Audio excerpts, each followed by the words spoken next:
Howdy. Good evening.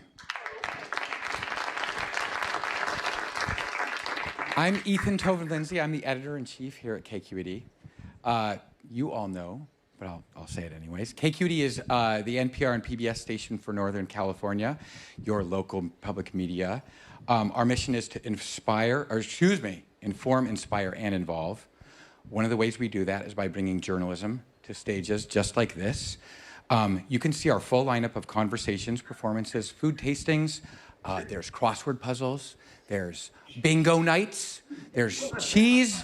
That is all at kqed.org/live. So use that, put it on your phone or your computer. So raise your hand if you are a KQED member. See, that's good. That's good. But I see a couple who didn't raise their hands.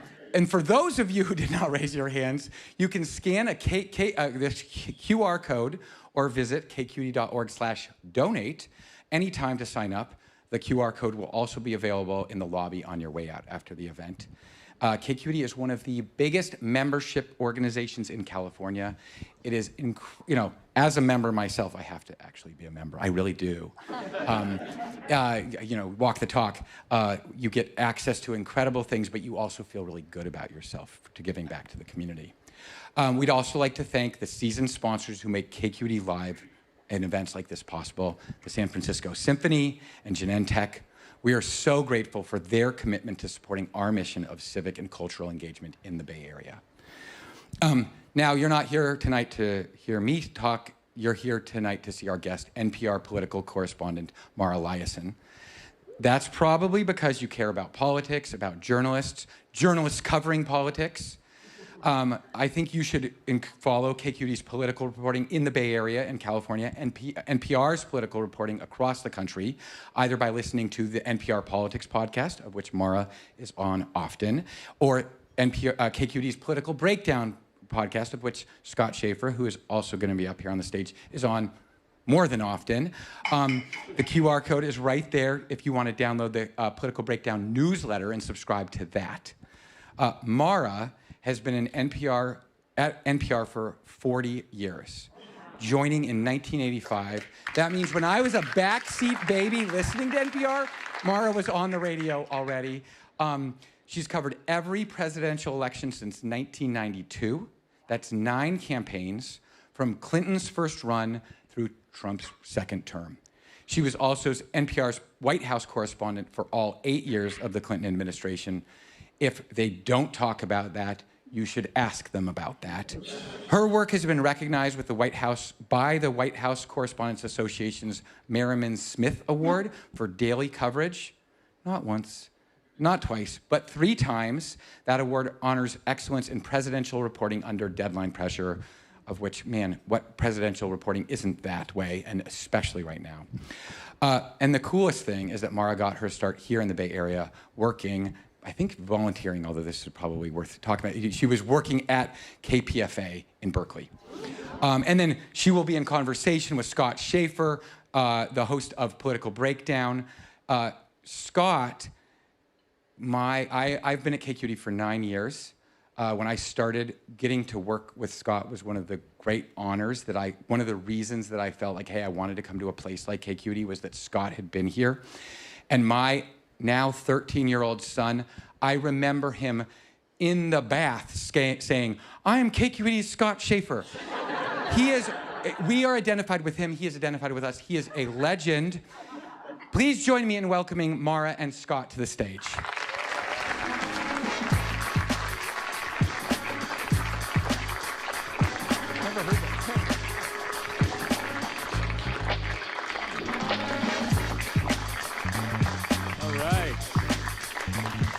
Thank you, Ethan. Never heard that story about the bathtub. I do the same thing in the bathtub, by the way. Well, we were standing back there, and Ethan said that Mara had worked at NPR for 40 years, and she reminded me that she was 10 when she started. That's my story, and I'm sticking to it. Well, I don't know what we're going to talk about tonight, because there's nothing happening. But let's start with some current events, shall we say. You have been covering politics and government and campaigns and presidents and Congress for decades. Is have you seen anything resembling what we're going through right now? No. No, absolutely not. Sometimes I say that what I feel like I'm covering is 4 kinds of climate change. One is the regular kind of climate change, like the planet is getting warmer. The other is economic climate change, where markets seem to be taking a backseat to the whims of government, presidents, and the free market is no longer unfettered, or we're no longer looking for a balance between government control and free market control. We've got Donald Trump kind of having the government taking chunks of private companies. Then we have what I would call workplace climate change, which is AI and all of the things we hear that AI might do to work, as in eliminate it. And then the final climate change is political climate change. And that's the biggest one. That's the one I think about every day and cover every day. And our form of government is changing. We no longer have 3 co-equal branches of government. We are heading, it seems like we are heading to a system of unchecked executive power. And with a very strong, unfettered executive and a withered legislative branch and a cowed judicial branch. We'll see where this goes. Yeah. If you think that's a great thing, go for it.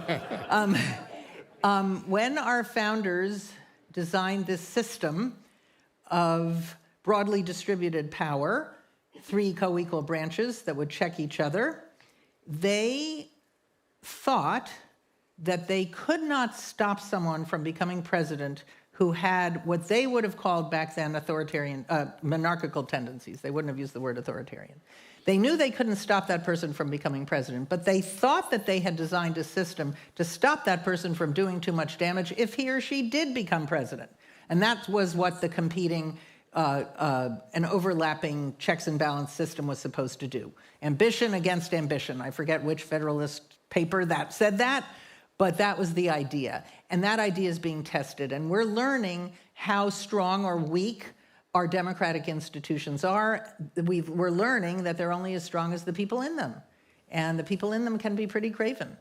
And it's very disoriented to cover changes that are this basic and foundational without really understanding where they're going. So I would say that my job is pretty disorienting, actually. Yeah. I mean, I guess that's what I'd say. And we're doing the best to figure it out while we're in the middle of it. You know, it's much better to look back in hindsight to see what just happened as opposed to figuring out where you're going when you're in the middle of the rapid, so to speak. Well, and if there's a through line, one of the through lines through the different kinds of climate change is, what is the truth? And we saw that years ago where there was climate deniers, they were called, you know, that 5 to 3% of scientists who didn't believe the science. And there was a lot of debate in newsrooms like yours and ours about how much credence, how much coverage should they get, as opposed to just disregarding them as kind of fringy. How does this, you know, truthiness, how does that affect the work that you do? Okay, well, here's the problem. That unless you start with a shared set of facts and then work your way to opinions, which can be very different, it's very hard to have a functioning civil society. For instance, if you agree that climate change is mostly man-made, you can discuss what should be done about it. Maybe we should just mitigate its effects. Maybe we should try to address its root causes. But if one side says climate change is a hoax, a Chinese hoax, or the Green New Scam, or whatever you want to call it, and the other side says it's not, how can you have a productive debate? So I think starting with the same set of facts and working your way to opinions, as opposed to starting with your opinion and then shoehorning all sorts of data into it to make it come out the way you want, just undermines our ability as a society to solve problems. Yeah. I mean, that's one example of this. Yeah, and as we're seeing now playing out in real time, the videos that have come out of Minneapolis with the shootings of Renee Good and Alex Pressey. There's some question about veracity in some cases. So there's the AI, gets mixed into, is this a doctored video? Right.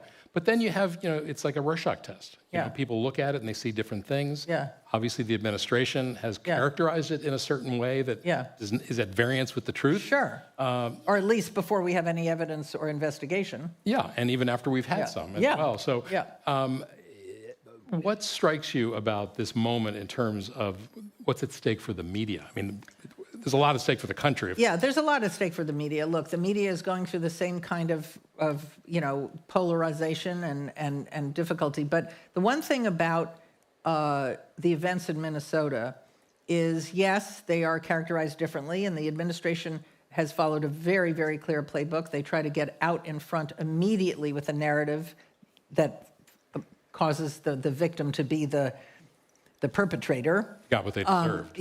And got what they deserved. But, there are still some guardrails, and there is still some ability to come to a consensus about what truth is. And this is a guardrail right here. And, you can go on the website of any news organization, and they have broken down from different points of view, many, many, many of these, and you can figure out what happened. And I don't think it's, there is a consensus about reality forming. When you see somebody with a phone in their hand and the other hand up, they're not holding a gun. Yeah. I mean, that's... Yeah. But the media has a big challenge. It's very, very hard to operate with the old-fashioned values that mainstream media had or has, like NPR, when we have so much so-called media that doesn't have any interest in that at all. Yeah. I was thinking tonight, and this is a bit of a digression, but what is happening, what has happened with these shootings has been done in broad daylight with hundreds of people videotaping. And they were border patrol. These are not ICE agents that killed these two folks. Right. And they did this in broad daylight with people surrounding them. And it just made me wonder, what are they doing at the border when no one's watching? Apparently, and I don't cover the border, but apparently this is what they do at the border. At the border, the Border Patrol is more unfettered than ICE. In other words, it's used to grabbing people. And so the Border Patrol, when you move the Border Patrol into the interior, partially this is what you get. You also get, when you add 10,000 new immigration agents, whether it's ICE or the border, they got $150 billion in the One Big Beautiful Bill. That's a lot of new people. And they're not trained, or they haven't had time to be trained. And Caitlin Dickerson is a great immigration reporter. She used to work for NPR. Now she works for the New York Times. And she explained it the other day that there's a whole different kind of ethos to the training. Under the Biden administration, using your weapon was supposed to be something that you tried to avoid. And if there was, and you knew that if something happened, if things went awry, there would be an investigation, and your use of your weapon would be scrutinized. Now the training has been flipped on its head. If you don't use your weapon, you've failed. That's the message to these new and you've got recruits. Stephen Miller saying that they have complete immunity. Well, and they have complete immunity, which is the same thing. Which is not true. Yeah, which is not true, but that'll be adjudicated. Yeah. So you covered all 8 years of the Clinton administration. We'll talk about that in a bit, but now we're in a moment where the press secretary, and we saw this a bit with Trump 1.0, but now you've got the press secretary saying things that aren't true on an hourly basis, being combative with reporters, calling reporters names, pigeonholing them as liberals or whatever. Sure. How does that, did you see anything like that when you were in the White House? No, but I have seen, when I first covered the White House, which was Clinton, Mike McCurry was the press secretary, and to me, he was the gold standard. He used to say that he had two jobs. He had to be candid to the press, and he had to be loyal to his boss. And he, I thought, found that balance pretty well. For instance, he didn't want to be in a position of ever having to lie. So he basically didn't, if I'm remembering this correctly, didn't attend any of the meetings around Monica. He didn't want to know. And he didn't want to be told things that were false by the president that he would have to repeat. And when the truth came out, Mike McCurry called every, maybe 5 or 10 top reporters at around 5 in the morning to say, this is what I just found out. And he was truthful. that's so quaint now. When the biggest problem facing the country was some kind of stain on a blue dress. I'll take that over what we've got now. Yeah. What being a White House, I've never covered the White House, but I can imagine. I mean, you're in this not very large area in the White House, and you're waiting for information from them. You get fed stuff, and then you make your phone calls and you talk to your sources. I'm sure you've talked to the folks covering the White House now for NPR. Like, what do they tell you? There must be a lot of frustration. Oh, it's hugely different. Now, look, you want a comment from someone in the White House, you can get that. It's very boilerplate and combative, but they do respond. It's harder to get interviews where you sit down and have a good long conversation. But if you want a statement, a reaction, a comment from the White House, they're very forthcoming. But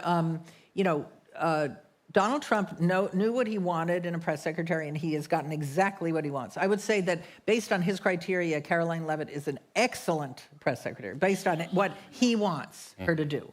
Be super competitive, the press is a foil. Super combative, the press is a foil. And then they have all these, what we used to call friendlies in the press corps. They're not real journalists. They have various websites, and, they ask questions that are, I'm only exaggerating a little bit. Like, how did you get the courage to do this? How did you get the courage to do this? Why are the Democrats so evil? But this is, it's a new world. And there are many other ways of covering the White House other than sitting in the briefing. Yeah, for sure. So, we know that Donald Trump does not like to admit that he was wrong. Right. He does not like to admit defeat. He hates weakness. But he is the master of the tactical retreat. Well, that's what I want to ask you about. So both in Minnesota, where he said they're scaling back a little bit, or they've gotten rid of Greg Bovino. Right. He's now back in El Centro, California, at the border. About to retire, apparently. Apparently, Tom Homan. Yeah, who turns out to be the moderate. He's the voice of guy, reason. And he has at least worked in a more traditional kind of way. He has. And so there's that happening. And then at the same time, there is this kind of retreat over Greenland, where he went to NATO. Definitely. Was threatening tariffs for company. But I want That's another guardrail. The markets are a guardrail. So do you think that, what do you think those two moments mean for the coming 3 years? Well, I think that, first of all, the level of violence and aggressiveness in the ICE and the Border Patrol was meant for, that was the whole purpose of it, convince them not to come out and protest. It was meant to be chilling, but it's hard to control that. And when it went too far, when the president started losing support even among his own voters, in the beginning, remember, his general immigration policies were popular. And by that I mean deporting people who had criminal records, who were undocumented immigrants with criminal records, and securing the border. Those two things were popular. People now— They're still popular. They're still popular. But now, the way he's gone about it, the killing of 2 American citizens at least, deporting children, basically kind of fracturing communities, that's very unpopular. And the president has decided to make a tactical retreat. He did the same thing in Greenland after the markets tanked, when he wouldn't rule out using force to take a big chunk of an ally's territory, and he threatened tariffs against any European country who supported Greenland. He backed off. What that tells us about the future? We're going to have more of that. We're going to have more of the back and forth, because he's very unpredictable, and he wants what he wants on a given day. And it's a very personalist kind of rule, strongman rule. It's not really based on any kind of ideology. I mean, why would you go get Maduro when you just pardoned the former Honduran president, who was also a drug trafficker? Serving 40 years in prison. Serving 40 years in prison. So I think we're going to see more of this kind of chaos. Now, remember why Donald Trump got defeated in 2020? Because people saw the reaction to COVID as really chaotic. People don't like chaos, and they want the president to keep them safe, and they want to have a certain amount of calmness, and that's actually what Joe Biden represented at the time. So I think we're going to have more of that. It's going to be more chaos, more back and forth. And I think that's just what we can expect. Yeah. And which means that the European countries will continue to de-risk themselves from the United States and look for more stable, predictable trading partners like China, which is crazy. You know, we have seen protests in this country, you know, over the course of the last year. There were the No Kings rallies. What's happening now seems different to me. I'm not in Minnesota, but it does seem different. It seems to have struck a different kind of chord, like maybe we're at an inflection point.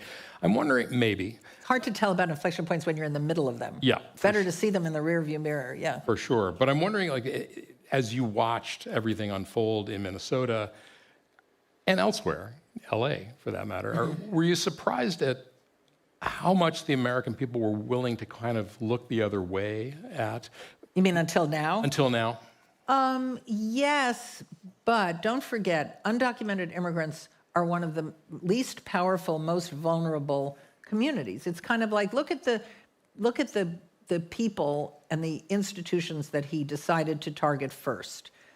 Okay, law firms, media organizations, universities, illegal undocumented immigrants, federal bureaucrats. I mean, they don't have a lot of big constituencies behind them.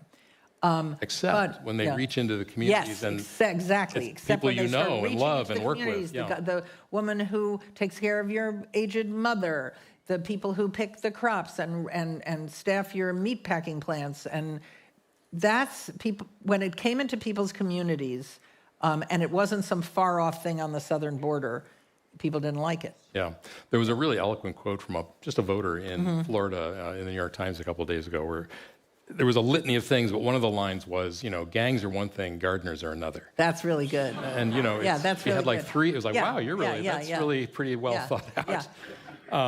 Yeah. So I'm wondering, like, you know, we have this moment where the face of what's happening in Minnesota is changing. The policy may or may not change. I mean, what are you looking for to see, like, is this a real? Is it an inflection point? Shift? Yeah, I mean, is it a tactical withdrawal? Oh, it's definitely a tactical withdrawal.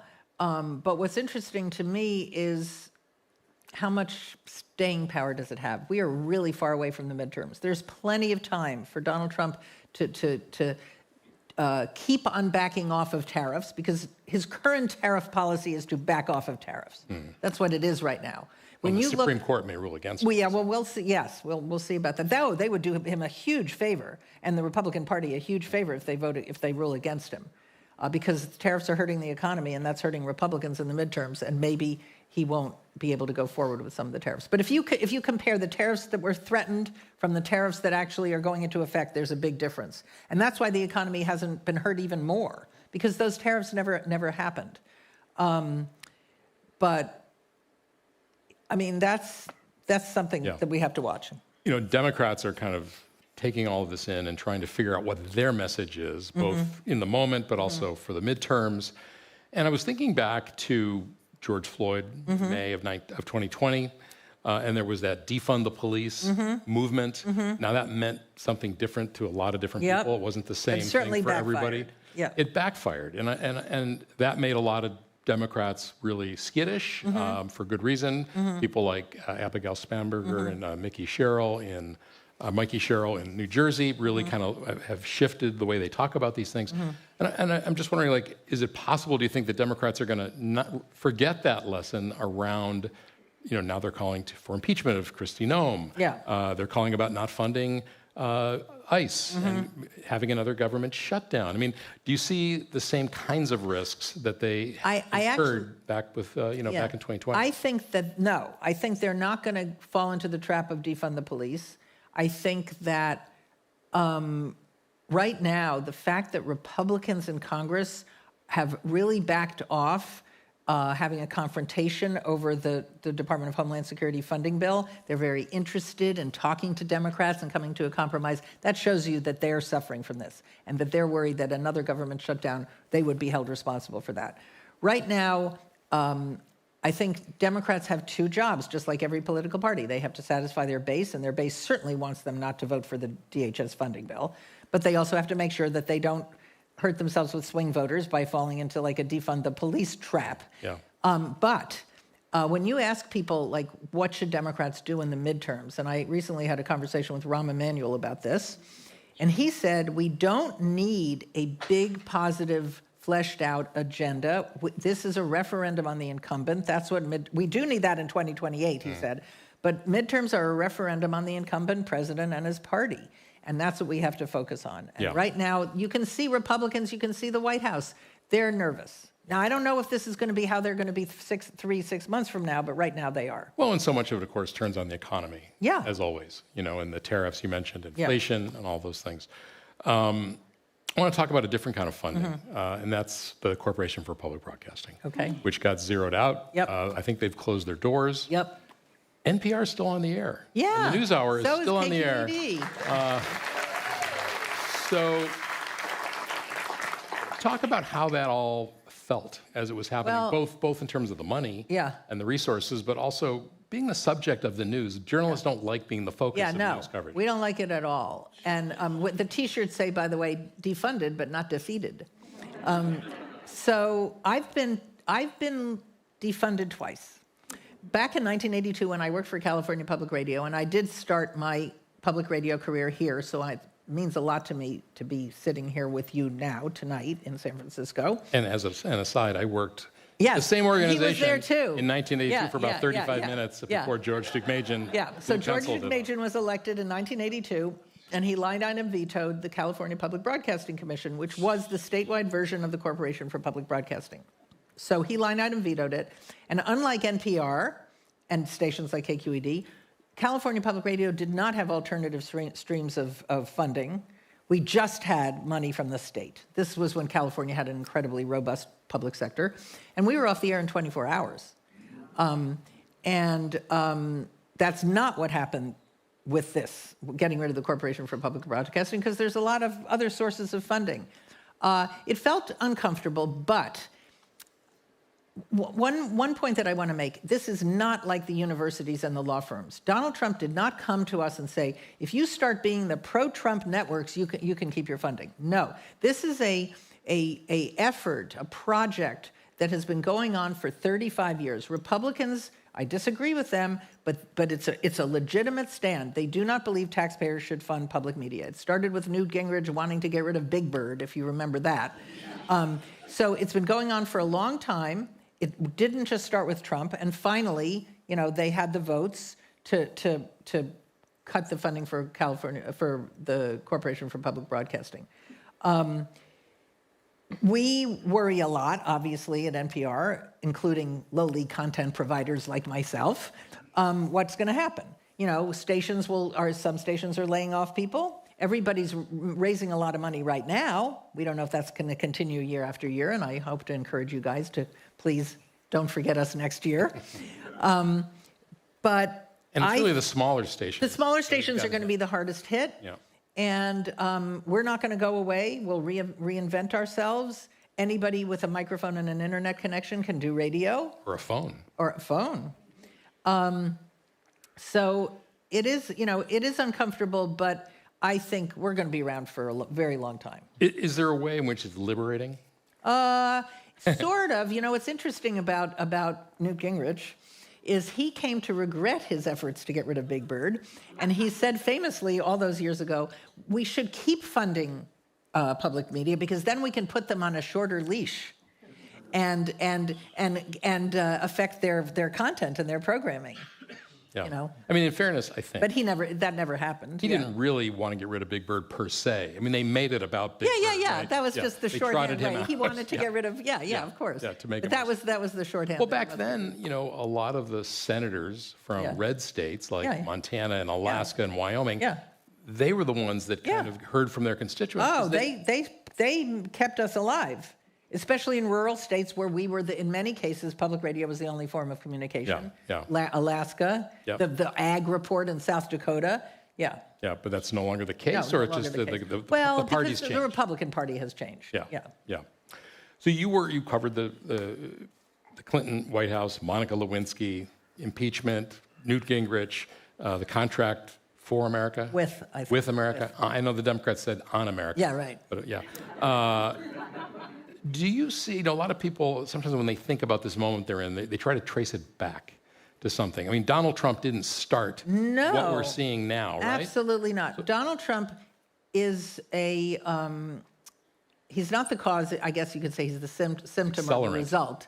He's an accelerant, exactly.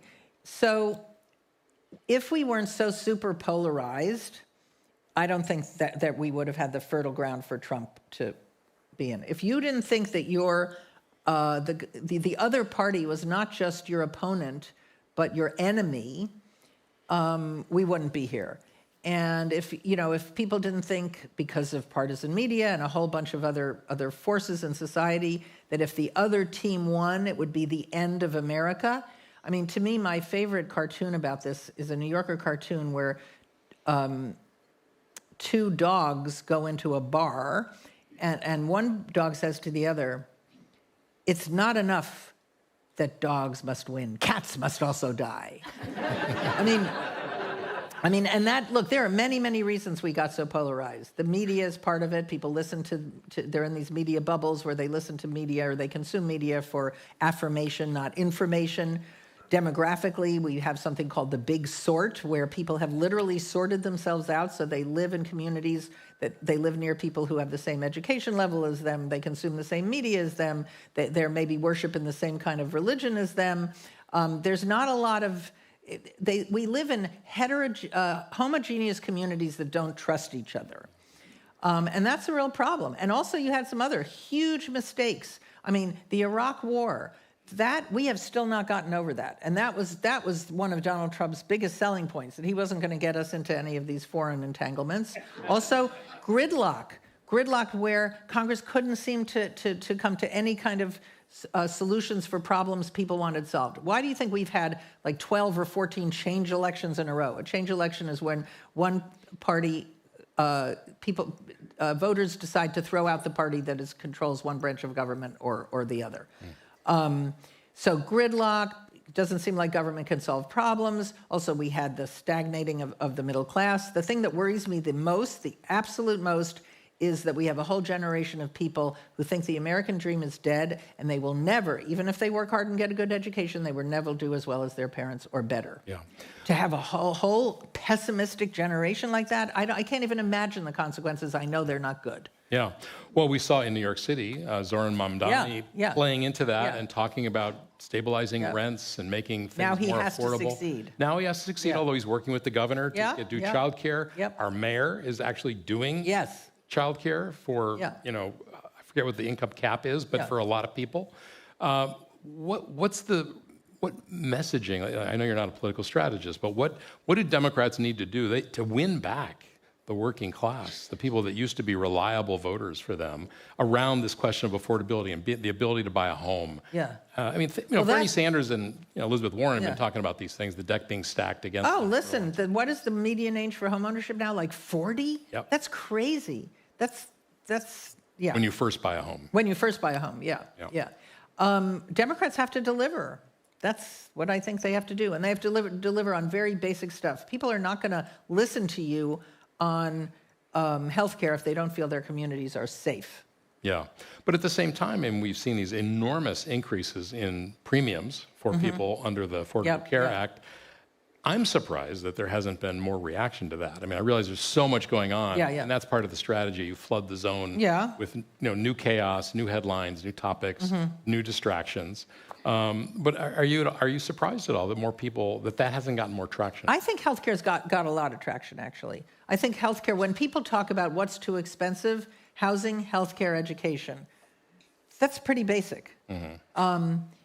And there are a lot of things that have to be done. I mean, we have to build more housing, that's for sure. We have to build more affordable housing near public transportation. And I know California is really, working on that.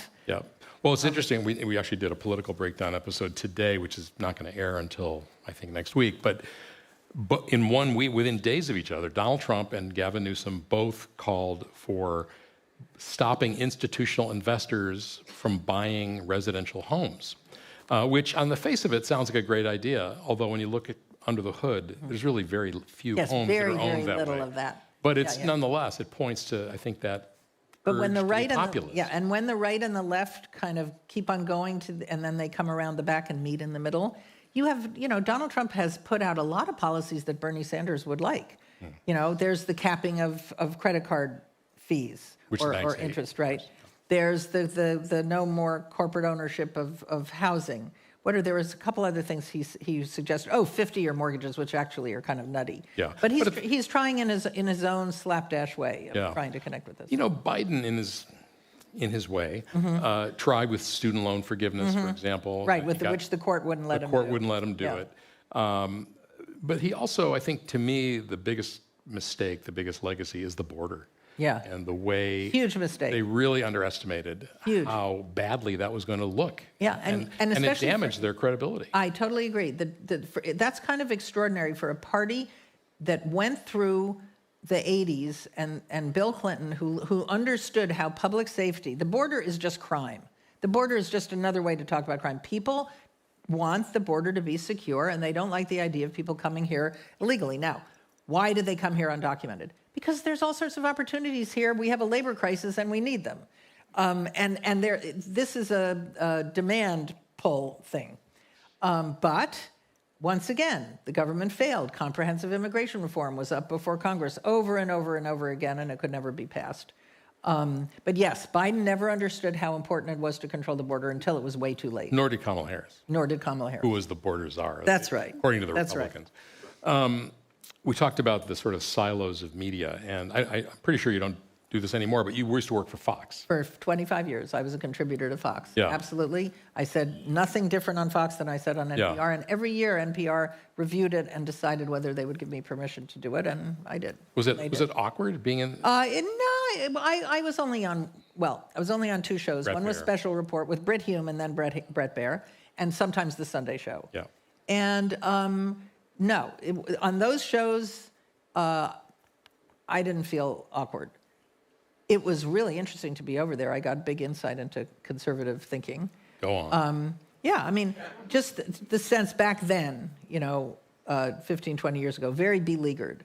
Very common comment I would hear is, wow, if a conservative did that, they'd be crucified, But Fox was also different back then.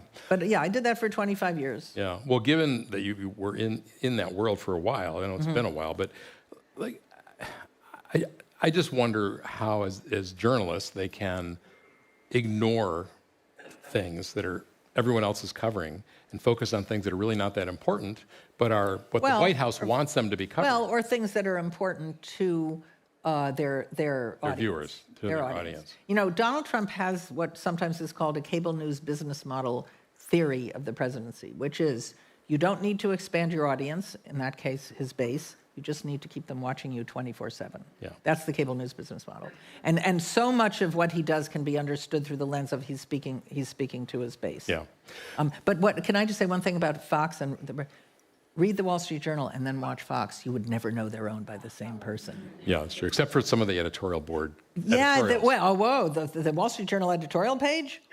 Are you kidding? It's like the tip of the spear against every single Trump economic policy. Yeah, it's. I know Rahm Emanuel is doing regular. And also just every. I'm talking about the editorial, but not the op-ed page. I'm talking about the editorials. Why tariffs are stupid. Why everything, all sorts of other things are stupid. Yeah. Yeah. Is that because Murdoch that reflects sort of the old Republican Party, like pro-business, lower taxes, and all that stuff? Yeah. Yeah. So they haven't kind of gotten with the program. Yeah. Fox TV is more culture first, economics second. Yeah. So looking to 2026, here we are, November. One of the things that Democrats are up against is the gerrymandered districts. It looked like they were going to be further on their back heel, although California has sort of leveled the playing field. It looks like neither party is really going to benefit. Yeah, it's hard to. Well, first of all, we have to see if the Voting Rights Act gets completely eviscerated in time to do more gerrymandering. It might not happen in time. But if it does, the Republicans will have many more seats. 15 more seats. Yeah, something like 15 more seats. Right now, I think it's kind of a wash, except for I think net Republicans will still have a few more. What's interesting to me about the midterms, and this is, you just described this, there are two big forces at work. One is the organic forces that we always look at. President's popularity is very low, economy bad, people unhappy about inflation, not the rate of inflation, but prices. All of that suggests that there would be a blue wave, because that's Those are the forces that usually are present when you have a wave. However, the other big force is the structural advantages that Republicans have. Money. Partisan gerrymandering, money, all sorts of things that they can do to protect themselves. So I don't know which force is going to be stronger, but those are the two. It does seem like they maybe overplayed their hand in Texas, where they were counting on Latino voters to stick with them. And A, Trump's not on the ballot, and B, those numbers have really flipped. Right, those numbers have flipped, and what we don't know, we know that when he's not on the ballot, it's hard for him to translate his power to Republican candidates. There is something when gerrymanders backfire, because every time you gerrymander and make a seat that's gettable for a Republican, you have to make another red district less red. Yeah. That's just the way it works. And then when it really backfires, it's called a dummy-mander. Yeah. So maybe people are saying maybe South Texas will be a dummy-mander. Yeah. We'll but see. We don't know. It was kind of weird that Trump pardoned Henry Cuellar, who was the Democrat who was very vulnerable, and they might have picked up that seat. Yeah, I think he would switch parties. Yeah. I don't think, and from what I understand, I don't think he was ever given a commitment that he would switch parties, but he thought he would, because he thought he would be grateful. Yeah. How does California look from your vantage on the East Coast? I mean, you've lived here, so you know. Yeah, I lived here a long time ago. California's always been on the cutting edge of all the good things and all the bad things. But they also, like, for instance, top two primaries, that's a reform that's positive, I think. I mean, you guys can tell me if I'm wrong. Yeah, I mean, brought to you by Arnold Schwarzenegger. Yeah, okay. Yeah. Because he thought it would help moderate Republicans like him get elected. Yes. I'm not sure that's really panned out. Yeah, but, okay, so let me ask you a question. Let me just switch hats for a minute and ask you a question about top two primaries. The way top two primaries are supposed to work is candidates can now appeal to voters in the middle. They don't just have to appeal to the partisans on the left or the right. And that hasn't happened? It has to a certain extent, but if you look at the legislature, there are so-called mod Dems, like the moderate, the pro-business Democrats. So there are some of those. Are there more of them than before there were top two primaries? Well, there's more Democrats generally. I mean, they now have super majorities. Well, but it's gotten more blue. I mean, there didn't used to be super majorities. I mean, that's relatively recent, but the leadership is very liberal. The policies are very liberal. There have been some little tweaks, and Newsom has played a part in when the Democrats have gone too far. Right. On like taxing billionaires or something? Well, but public safety. There was a bill, I'm probably going to mess up the details, but it had to do with reforming the laws around child trafficking and sex with underage teenagers and so on. And the Democrats on the Public Safety Committee wanted to kill it. And Newsom said, what are you doing? This is terrible. He worked with the Republicans to resurrect it and get it passed. So they do, it's still a very liberal body, the legislature. There are a whole bunch, it almost seems silly to talk about reforms, electoral reforms, but there are a lot of reforms that I think would tamp down polarization and make elections more competitive. That's another problem we have. It's part of polarization. It's where you only have 10% or less of House districts being really competitive. And the definition of competitive is that Trump or Biden won them by 5 points or less. Yeah. And we have very uncompetitive districts. And, their top two primaries was one solution to that. Yeah. And, the other thing is, and this is something that's much harder to deal with, the future for Democrats looks horrifying because after the next census in 2030, the northern Midwest blue wall states are going to lose a lot of population, and that means they're going to lose a lot of electoral votes. That's true, but a lot of them are going to Nevada and Arizona and and maybe North they Carolina. make those states more purple. They make them a little more purple. That's the countervailing theory, but a lot of them are also going to Texas and Florida and Georgia. Well, the other big election reform it's not a statewide thing, but San Francisco has it, Oakland has it, Berkeley has it, New York now has it, is ranked choice voting. Yes. Here's what I think about ranked choice voting. Y'all know what that is, right? Ranked choice voting is where you vote, you put in your first, second, and third choice, and the idea is that whoever wins gets over 50% of the vote. So nobody goes to Washington having won 28% of the vote in a crowded field. You want someone to win 51% of the vote. Top two primaries accomplish almost the same thing because they have a runoff, and that means there's only two candidates. and then one of them is going to get hopefully over 50% of the vote. Yeah, but the top, the ranked choice only applies to local elections. Right, I know, not I understand federal, that. Not federal. I think ranked choice voting is hard to explain to people. Yeah. And also it means, whoa, a computer is going to redistribute your vote to your second choice guy. That, to me, is fertile ground for conspiracy theories. Yeah, it's kind of complicated. Yeah. I think rules should be as simple as possible. I understand top two primaries much more easily than I understand ranked choice voting. Yeah, it is very complicated. And some of Yeah. the candidates don't understand it Yeah. either. And then some voters That's will a vote for the problem. same candidate 3 times. Yeah, thinking yeah, that, that's a problem. That's just like you're Yeah, throwing your vote away. But at the same time, it does save money. Because Yeah, yeah. if you have a runoff Yes. in December, nobody's going to vote. It's going to be very low Yeah. turnout, and it costs money to It's to too avoid that. pointy-headed for me. Yeah. You know what I mean? Yeah. It's just... It's too theoretical. Yeah, yeah. But I'll tell you another, since we're talking about reforms, why can't we have... this used to be a big problem because Republicans kept on winning the White House without winning the popular vote. So the guy with fewer votes got to be the winner, which is kind of just, people don't like that. But then, of course, Donald Trump won the popular vote in the last election. But why not have electors given out proportionally so that nobody would ever... You don't. It's not winner take all. So in California, if the Republican gets 25% of the vote, he gets 25% of the electors. Now, you can't cut a person in half, so you'd have to kind of work out the details of how that works. And you still have the advantage that Vermont and Idaho have because everybody gets at least 2 electors. But at least it would mean that the person who won actually got the most votes. Yeah. As I remember Al Gore saying after the 2000 election, you win some, you lose some, and then there's that third category. Yeah. I don't know if did you watch the Ken Burns series on the? I haven't yet. You mean the American Revolution? Yeah, No, but yeah. I really am looking forward to it. Yeah, well, we just watched the last episode the other night, and you really, what I took away, one thing, our roots are very violent.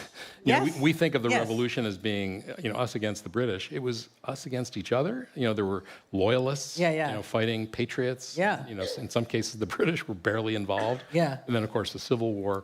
And, like you said, we won't know until we're further down the road, Yeah. like, what is this moment? But there are times it feels like a civil war. Yeah, it feels like a civil war, and like I said earlier, it does feel like our system of government is changing. Yeah. And there are many things. I don't know if there will ever be a Democrat in the White House again. Donald Trump has a big project. He has a strongman project. Obviously we know in foreign policy how he believes in spheres of influence. But he also has a domestic political project, which is to make the United States into a one-party state. We will still have elections, but the barriers to Democrats ever winning a national election will be so high. Yeah, and they're getting a nice push from the Supreme Court. Yes. With the Voting Rights Act. Yes. We're going to take audience questions in just a couple of minutes. But I do want to ask you about our governor, who obviously is going to run for president, and maybe some would say is running for president. Yeah. How does he look on the East Coast? Well, we have go ahead. Yeah, no, I was just going to say, look, it's very early to talk about the 2028 Democratic field, but I would say conventional wisdom, which usually is wrong, thinks, no, he can never be the nominee or win because he's from California and because he has that slick hairdo. You know what? I don't know. I just feel like the theme of the last 10 years in the age of Trump, the theme has been a failure of imagination. All the things we thought were not possible, that would never happen, happened. And in 2015, Republicans thought, if the Republican establishment thought if they just took 2 aspirin and lay down, when they got up, Donald Trump would be gone. That didn't happen. Same thing that happened in 2020. The Democratic establishment thought that sleepy Joe Biden could never win the nomination, and he did. The entire, Washington, D.C. establishment thought that January 6th could never happen. So who knows, is what I'm saying. Yeah. We've had a real failure of imagination, and I think covering politics is a humbling experience, and you always have to be really clear about what you don't know. Yeah, we're out of the prediction business. We're out of and it's very hard to make predictions, especially about the future. Ha ha ha. Yogi Berra. Yeah. In terms of, what was I going to ask you? Something else. There's. I like that one. You like That's that one of my favorite ones. Yeah. From Yogi Berra. Yeah, he's got a lot of them. Yeah. Or did. There's a feeling among some Democrats that we tried a woman of color. We tried the theory that would raise the turnout and win and bring out more voters of color. And there's some who are saying, no, we need a straight white guy. What do you think of that? I think it's more complicated than that. But also because, Kamala Harris, that election was so tragic. Biden made the huge mistakes that people have made, George W. Bush in Iraq, Biden and the border, Biden and not stepping down like he said he would and having a real primary. I don't think it's as simple as, we just need a white guy. We need a really talented, common sense The Democrats need a talented, common sense person who can speak to voters' concerns about affordability and can present a kind of more predictable, stable idea of how to run the country. I just think, the flip side of what you just asked is Joe Biden announcing during the primaries that he would have a black woman on the ticket. Yeah. Even before he'd talked to anybody about being his vice presidential candidate. Yeah. Like, I think probably the Democrats should get away from that. Yeah. Deciding the ethnicity and gender in advance. Yeah. We're going to have couple folks in the audience with microphones, so if you do have a question, put your hand up in 2 minutes. Here comes Ryan, and who else has a microphone? Go on, there we go, over here. So just put your hand up. Just one, I don't know, do I want to ask you about this? No, I'm not going to ask you about that. How hard is it to disconnect from the news for you? Pretty hard. Pretty hard. Yeah. Because you have to be plugged in, or because I have to know what's happening. Yeah. I can tune it out, but you know what? When people ask me that question and like, oh, you have to, isn't it horrible that you have to pay attention and think about this all the time? That's the same thing as if I wasn't a journalist. Yeah. That's the same thing if I was an ordinary American citizen. It's the same thing. Yeah. Yeah. I mean, in a functioning democracy, you can tune out, and then every 2 years you tune in and learn about the candidates and go vote. That's not where we're at. Yeah. No. All right, Micah is over here with a microphone, and Ryan is over here. So I'll let you guys choose who you. Yeah.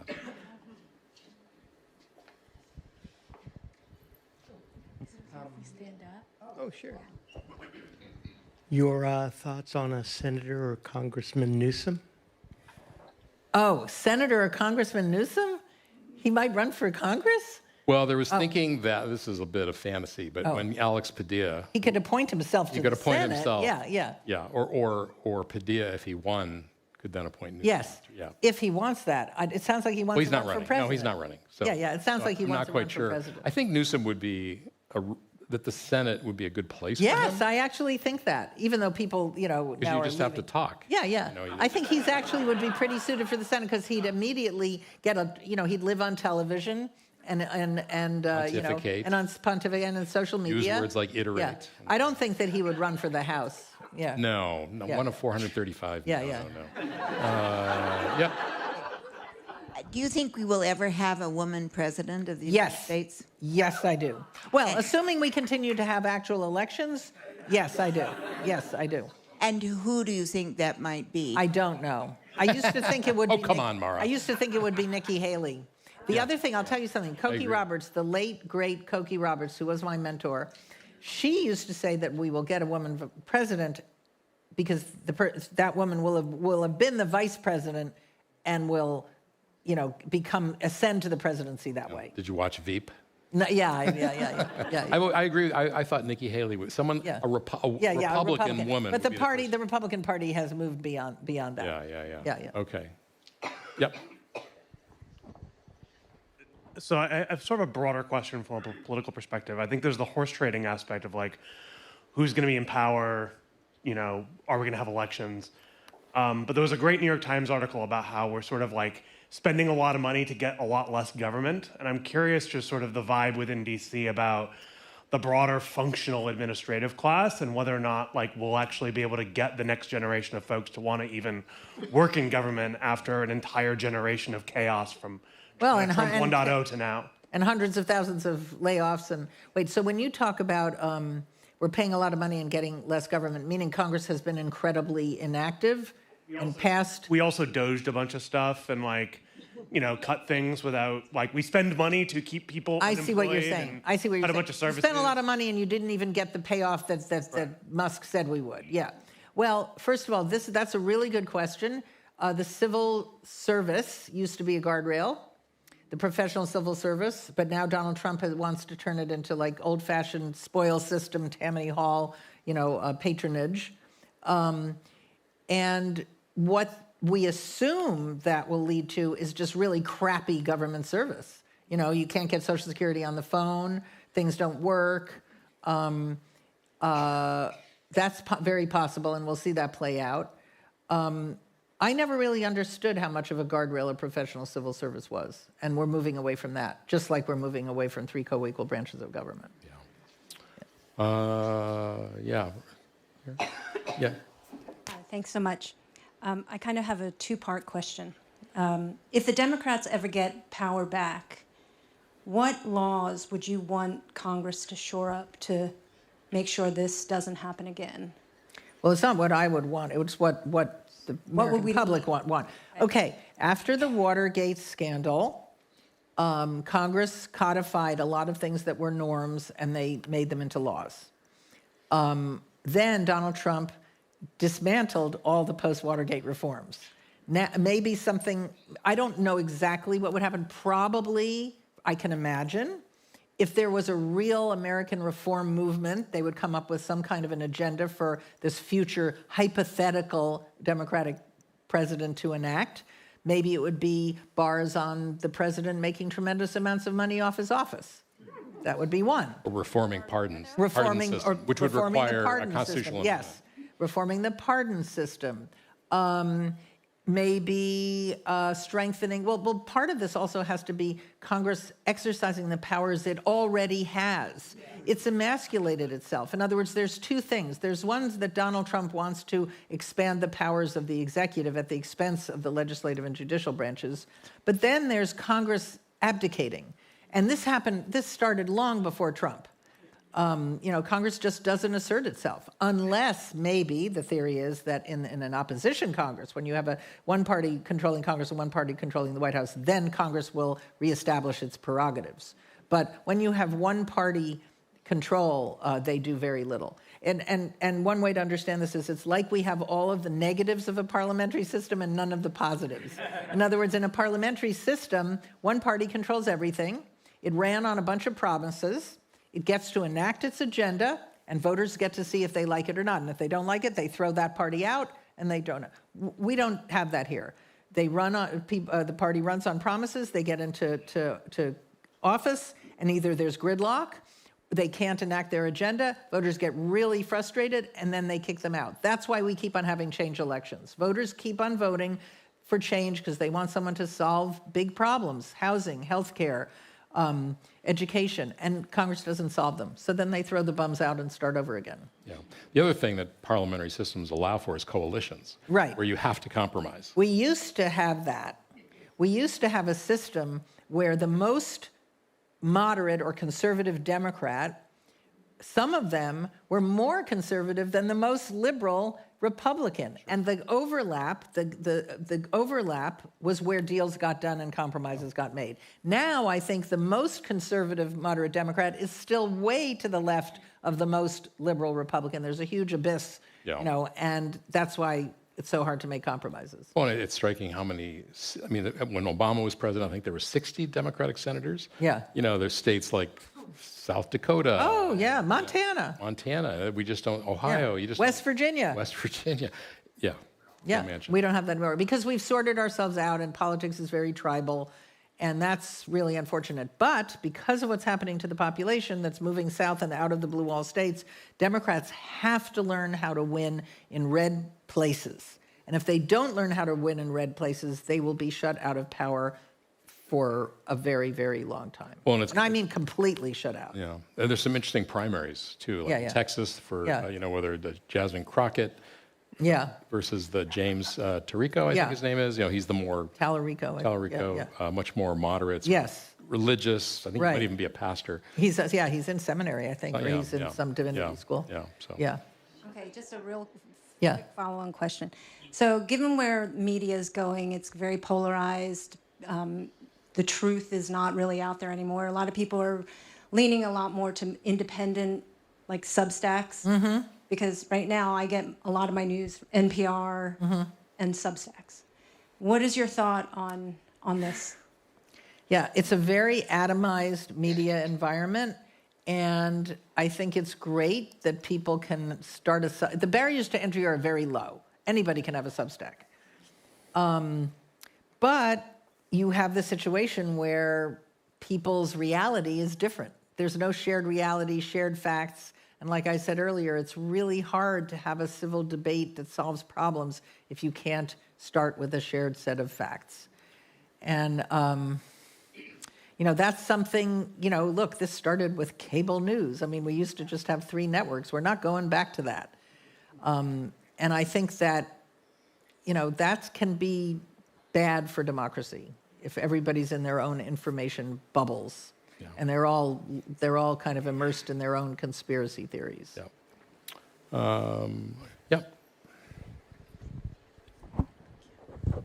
I'm wondering, in the last month or so, Trump has done some amazing things, like going into Venezuela and like saying, I'm going to take Greenland, and so on and so forth. My question is this to obfuscate the files, the Epstein files, because they have dropped totally off of the media, and it really bothers me because it seems like any time that he's caught with something with the Epstein files, we get another big emergency that he has started. I think that 2 things can be true at the same time. Obviously, he wants to divert people's attention from the Epstein files, but the reason he did what he did in Venezuela and threatened what he threatened to do in Greenland is for other reasons too. Donald Trump, I mean, when he announced the arrest of Maduro, if you remember that, it's a rambling press conference like he usually gives, but he seamlessly moved from arresting Maduro to sending troops to Minneapolis. In other words, it was all part of the same project. It's all part of the same kind of unfettered strongman domination thing. This is his worldview, and the same way he wants to dominate at home is the same way he wants to take Greenland away from a NATO ally. It's all very similar, foreign policy and domestic policy. I don't think it's as simple as I'm going to go, invade Venezuela so people don't care about, focus on Epstein. Yeah. One more question. Yeah, way back there. Thank you so much. I'm sure I'm not the only person in this room who are proudly monthly sustaining members of NPR. And thank you very much. Partly because public media seek to inform and educate and not sensationalize and advocate. You mentioned at the beginning of this talk that we entered in an era of alternative realities where people don't just disagree, but they disagree on the facts. Now that NPR is losing federal funding and and that portion, what do you see as the roles of public media in this new day and age to differentiate public media from commercial media juggernauts in sustaining such an important fabric of democracy? Well, that's a really good question. I think there are many commercial media outlets that do almost exactly what we want to do, which is to tell people what happened and try to explain to people why it happened, and to air a lot of different voices, and to have a kind of version of a civil debate on the radio. I think there are commercial media that do that. We're not going to turn into partisan media, although we have been accused of that, being too liberal. But I think that our job is the same, before defunding or after defunding. It's just to do the best journalism we can. And I think we're going to try to do that. And I would add to that, telling stories that no one else is telling, going places. And I think that in some ways is the big risk of losing that funding, is these little stations, contribute amazing stories that you hear on All Things Considered in Morning Edition. I think we're trying to figure out how do we replace that, or how do we sustain it in a different way. Thank you all so much for coming. Thank you to Mara Liasson for being here tonight and for all the work you've done since you were 10 years old. You can hear Mara regularly on NPR and KQED 88.5 FM. She'll be on the NPR Politics podcast recording from KQED on Thursday. You can also follow our podcast, Political Breakdown. We cover California, local, and national news as well with my co-host, Marisa Lagos. There's a QR code somewhere up there that you can subscribe to the newsletter, subscribe to the podcast, and most importantly, again, I want to thank you all for being supportive by being here and by supporting KQED and NPR. Thanks so much. That's a great thing. Is that you?